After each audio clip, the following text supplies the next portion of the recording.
Hey guys, this is Luke Johnson, CJ Eller. This is the Noetic Humanities Teaching app. Go download it. We had some flash flooding and got rained in. Is that the way to describe being stuck at home because of flash flooding?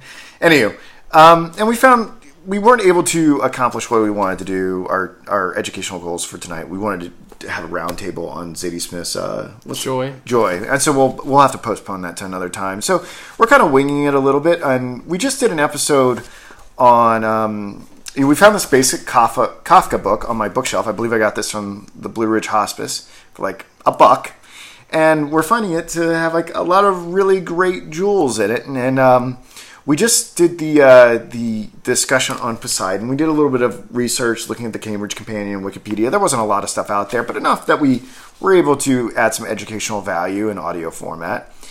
And then CJ picked out this one. It's called Couriers, and it's even shorter than Poseidon.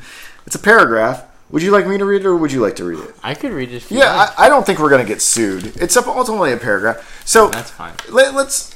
I have done no research on this. I have no idea what Kafka may have meant. So we're just kind of go off this paragraph and try to see what he was trying to say. Yeah, and to preface it, this is something Kafka would have done. There are many stories of him actually having dinner with some friends, and he would take maybe some of these stories that we're reading now, and he would read them out loud, and some moments he would giggle, or they all would giggle and laugh and just enjoy the ridiculous and wonderful stories that he would write. So in a sense, a lot of these are meant to be read out loud. So we're going to read Couriers right now.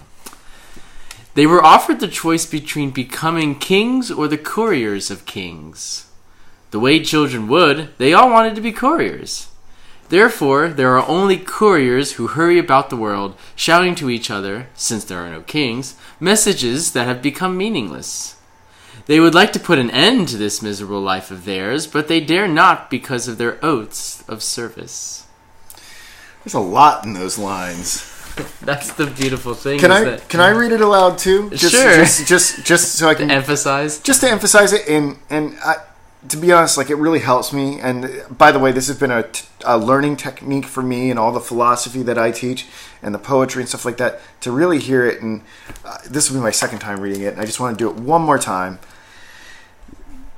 They were offered the choice between becoming kings or the couriers of kings. The way children would, they all wanted to be couriers. Therefore, there are only couriers who hurry about the world, shouting to each other, since there are no kings, messages that have become meaningless. They would like to put an end to this miserable life of theirs, but they dare not because of the oaths of their service. Okay, so let's do it, man. Let's try to break this down. Do you know there was a test? I can't remember if it was a psychological test, or a survey, where they asked high school kids. And they told them between 5 or 6, I don't know if you know this study, between 5 or 6 jobs, what would they want to do? And there were stuff like fireman, president of a university, doctor, and then I think at the end there was assistant to a celebrity. And guess what all the kids, or most of the kids, chose? University president. Yeah, no. They chose assistant to a celebrity. Well, see, I would have chosen that at 5. No, but I mean, just imagine that if we... They want to hang out with Kim Kardashian. Right, so like imagine that where it's like, oh no, I don't want to be the king, I want to be the assistant to the king. And now just imagine, like, you know, if we change that to everybody wanted to be assistants to celebrities. And everybody was just assistants running around with coffee, not having any celebrity to assist, and we all, you know, I mean, that's one way I kind of look at it, where it just seems like, you know, like nobody wants to take any kind of role, and we're all just kind of assistants. Yeah, that was the interesting thing, right? That was the first thing. So we have this option between becoming kings or couriers of kings, right? And he says the way children would, they all wanted to be couriers. Now, I am a man-child. So you want to be a courier too, don't you? No. But I would say it's been a long time since I was a kid, and it wouldn't necessarily occur to me that children would want to be some kind of courier.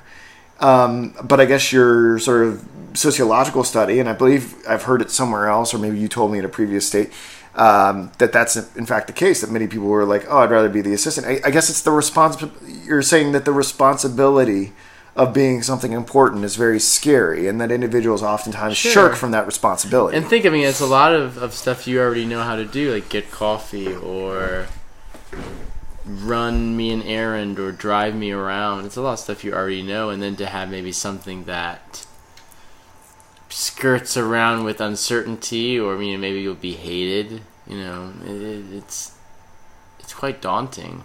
Yeah. It's like running to the post office, running errands. Those things are pretty easy. I can do that. Yeah, and maybe Couriers just like, okay, run this to that place, run this to the other place.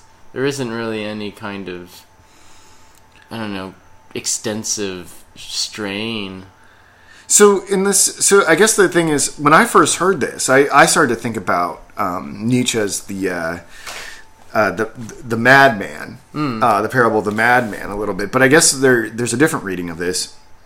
We're talking about it a little bit more in terms of a professional context, where if everyone's sort of electing to be couriers and no one's electing to be a king, well, what would be the king? So we just have a society of individuals who are running around kind of fulfilling pointless tasks, and no one's sort of actualizing and becoming the king. Right. So what would be sort of the king? It might just be the idea, like to be like this, just like invisible, like dare I, use Adam Smith's term, but like this invisible hand of bureaucracy, or it just seemed to be like the idea of just looking for meaningless tasks, and just trivialities of that nature might be the bureaucracy in and of itself. Like, I don't know. Well, the thing I'm kind of curious about is, what it means to be a king. Yeah, right, that's true too. Right. So the thing, like, so what does it mean to be a king? If I could speculate here, I have really no idea. I don't know. I say I want to create an intellectual startup. Mm-hmm. Is that being a king? Is that being a king? Yeah. Or could it be a cure? Because didn't he reference the idea of like just spreading messages to people? And when you think of a product, you think of somebody just spreading the message. Maybe I'm just an assistant to Kafka. Maybe I'm. maybe you're the courier to all these different. Maybe I'm just like head courier. I'm not. But I'm not really actually. If we look at it at that angle, Luke, then the kings could be the people, and then everybody just wants to be the person that just assists. They don't want to be the CEO or the leader of or start something. They just want to be the person that assists. They want to be the intern. They want to be the co-founder. They don't want to be the founder. They want to ride on the coattails. Yeah, and if you just have people that are just riding on coattails, and like whose coattail are we riding on, right? Like who watches the Watchmen? You know what I mean? Like what are we? What's like this? Chicken or the egg? Like what? Well, maybe there's this like proclivity within individuals to be a part of something bigger than themselves, but not really wanting to do all the work that requires. Mm-hmm. And maybe Kafka's sort of pointing out a fundamental sort of paradox again, as he seems to be inclined to do in the two little things that we've covered tonight of human existence. And I think it was kind of the reason why this struck me as some sort of analogous work to Nietzsche's The Madman. Are you familiar with that parable? No. So it's really wonderful. Ravi Zacharias has a recitation of it on YouTube that I highly recommend for anybody. But essentially, and Nietzsche, Ravi Zacharias has this. He was born in India, but he's Oxford educated, so has this beautiful merger of East and West voice. It sounds like a song when he reads things. I love it so much. But Nietzsche in the parable of the madman, the madman goes around town saying, "God is dead, God is dead," and all of the townspeople go, "Yeah, we know that. No big deal." And they all kind of like blink their eyes and dismiss the madman. And the madman knows something that they don't know. The madman understands that, there are consequences to positing that God is dead. Like he says, God's decomposed and decayed too. Like, do we really understand the implications of killing God? Right?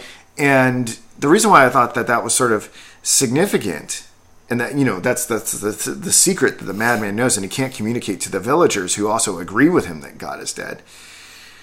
He says, therefore, there are only couriers who hurry about the world shouting to each other, since there are no kings, messages that have become meaningless.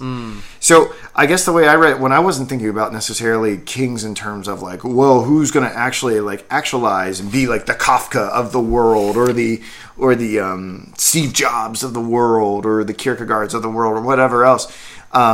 I read it as something along like kings. I thought of like the divine king, the royal king, God. There being no God, but just like these people shouting around these vain messages, like I have something to say. I am so important. Like our studies of Kierkegaard, we talk about people who acknowledge God. There's a certain sort of stillness and quietness to them. They don't necessarily need to make it all about them. Yeah. So I was. Did you get any of that? Do you see what I'm saying? Yeah, I mean, in the sense that it's like, I don't know if like there's all these prophets, but there isn't really a God, or it's just prophets just saying random things, but there doesn't seem to be a divine or entity like centered around it. And I wonder if Kafka's saying, I don't know anything about Kafka's religious beliefs. I mean, he's so absurdist. I can only imagine that he would find the concept of God absurd. I don't know. Well, I don't know. I mean, I think he was Jewish. Oh, was he? I don't know.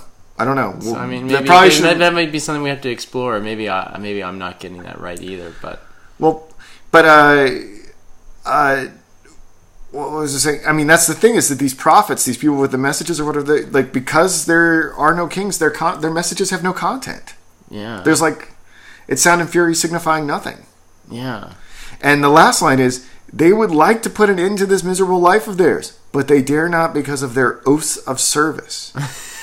And what do we see? In the way that I interpreted that, and maybe Kafka had no intention of Luke Johnson reading into it like this, but, people opting to be couriers and having contentless messages, it seems like a lot of so-called individuals seem to engage in a lot of anesthetizing behavior that essentially returns them to some sort of lifeless state. I think about the Luke's going to get a little preachy here, but I think about the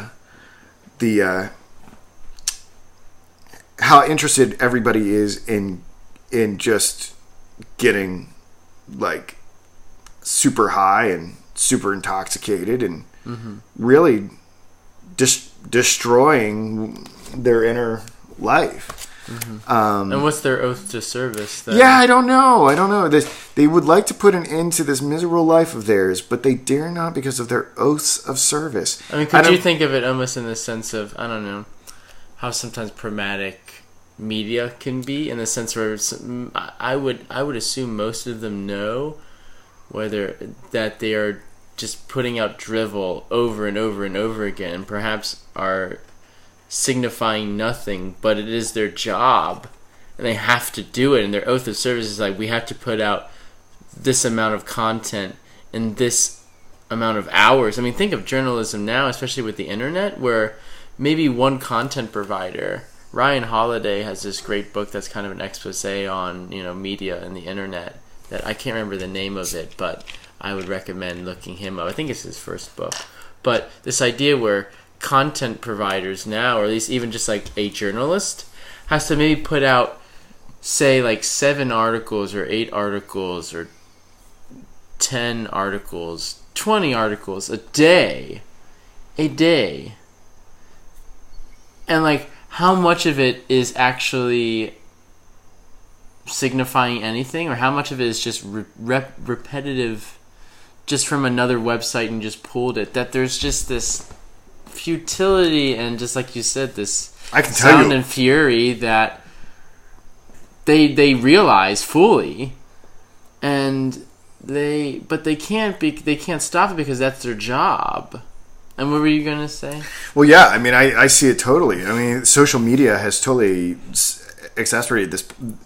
Exacerbated? Is that the right word? Has totally has totally amplified this process. I mean, how much clickbait is sort of produced where individuals are... That's people's jobs. Like, there are people's lives who are totally dedicated to just making, like, audacious headlines. Paid. Paid. That's their life.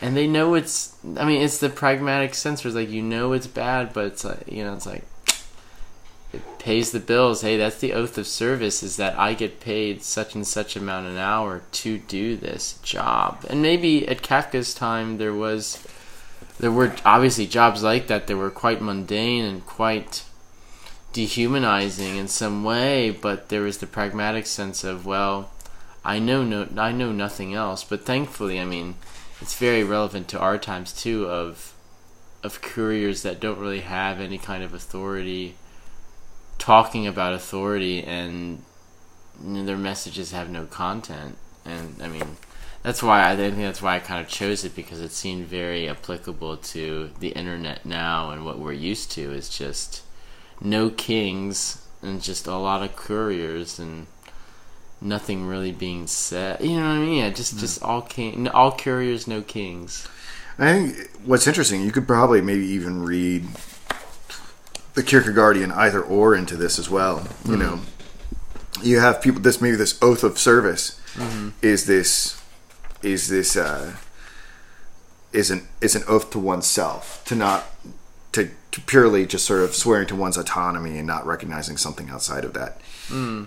I think we've covered this a good bit.